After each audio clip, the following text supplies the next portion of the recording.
Togo, grâce présidentielle, entre petits délinquants et opposants politiques, Faure Gnassingbé a choisi, publié le 15 novembre 2022 par Miadjo 364, prisonniers graciés et élargis, pas un seul détenu politique donc certains sont même souffrants et à l'article de la mort. Ce n'est pas une fiction, mais la triste réalité. Cela s'est passé au Togo le 31 octobre, entre les détenus de droit commun, petits délinquants, criminels et ses opposants politiques. Faure Gnassingbé a fait son choix et envoie un message. C'est la joie chez beaucoup de prisonniers et leurs familles depuis le lundi 31 octobre dernier. Pour cause, une remise de peine a eu accordée par le chef de l'État, usant de ses prérogatives constitutionnelles. Cette grâce présidentielle fait suite à un rapport du garde des Sceaux, ministre de la Justice et de la Législation, Piyu Agbetomé et de son collègue de la Sécurité et de la Protection civile, général Dama Miarke et un avis du Conseil supérieur de la magistrature.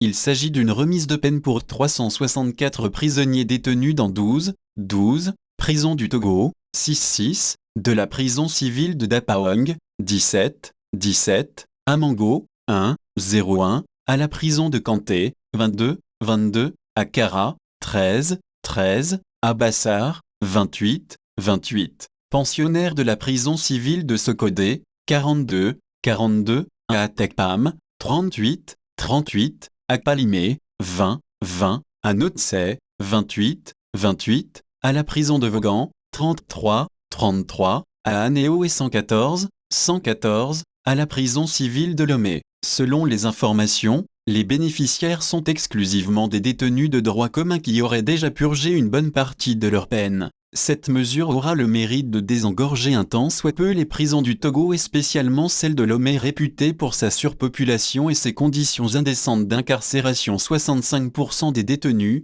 nous revient-il, sont en détention préventive dans l'attente de leur jugement. Il arrive que beaucoup purgent leur peine sans avoir été jugés. Pas un seul détenu politique élargi, ils sont encore une bonne centaine dans les prisons du Togo pour des raisons politiques dans plusieurs affaires. Les plus récents sont l'ancien ministre Djimoré qui a été arrêté et jeté en prison en avril 2021 pour ses propos et prises de position politique et l'activiste de la dynamique Monseigneur Kpodzro Jean-Paul Oumelou. Tous les deux paient engagement dans l'opposition. Dans le dossier Kpacha Gnassingbé qui a de très fortes senteurs politiques même si on parle de tentative d'atteinte à la sûreté intérieure de l'État, il reste au moins 303 détenus en prison dont le plus célèbre est l'ancien ministre de la Défense et député de la cause Kpacha Gnassingbé. Casimir Dontma serait incarcéré à la prison civile de Sokodé tandis que le CDT Abiati serait à Atakpamé. Ils sont très nombreux, les militants et sympathisants du Parti national panafricain, PNP, accroupir en prison,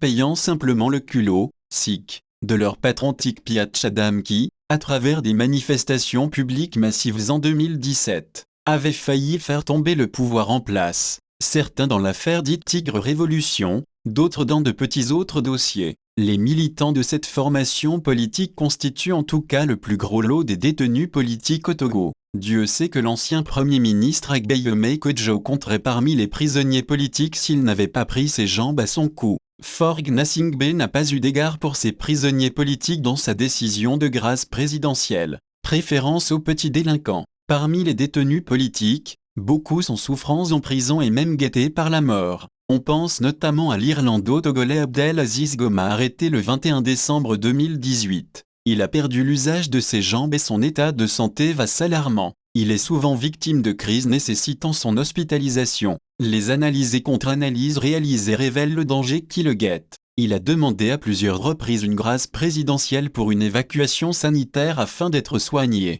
Des officiels irlandais ont aussi relayé ce cri d'alarme. Mais ces appels n'émeuvent guère Faure Gnassingbé. Leila Nambea épouse Tagba, voilà un autre cas qui préoccupe.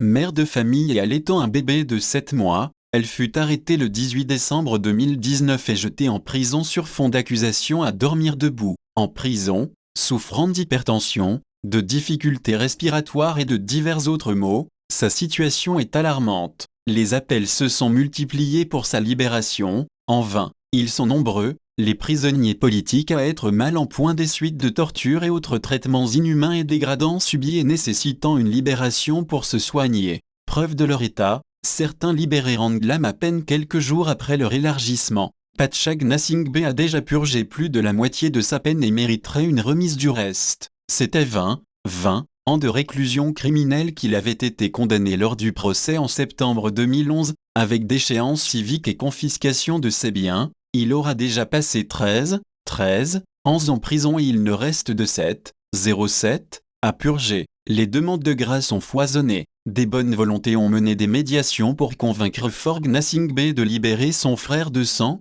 Monseigneur Nicodème Bariga, Monseigneur Fanoko Podzro, chef canton de Pia, les présidents Nana Akufo-Addo du Ghana et Ali Bongo du Gabon. En vain, même l'aggravation de sa santé n'a pas convaincu son demi-frère de le libérer. Les demandes de grâce de ces détenus dont la plupart sont souffrants et guettés par la mort sont restées lettres mortes. Face à la situation de ses compatriotes, un regroupement a été créé, le Comité pour la libération de tous les détenus politiques du Togo, pour exiger leur libération. Sans succès auprès de Forg Nassingbe resté impassible aux multiples cris de détresse. Il préfère libérer des petits délinquants, voleurs de portables, de poules et autres, même si souvent, bien de ces détenus libérés récidivent et retournent en prison, comme pour dire aux opposants et à tous ceux qui se mettraient au travers de son chemin qu'il sera sans pitié. Alternative Togo.